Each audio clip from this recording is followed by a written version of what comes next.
যে নেবে সেই বিদেশি হয়ে যাবে। 3 নম্বর, ইউনিফর্ম সিভিল কোড।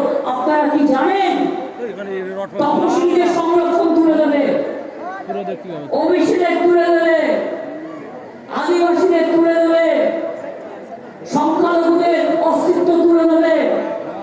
আমরা যারা হিন্দু, আমরা ওদের থেকে রেহাই পাবো না।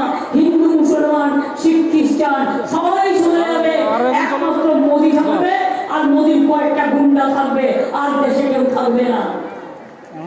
আজকে ভয় পেয়েছে, তাই মিথ্যে কথাটা আগে বলছে যে মুসলিমরা নাকি তপশিলীদের সব সংরক্ষণ কেড়ে নেবে। হয় কখনো এটা একেবারে মাঝে কথা।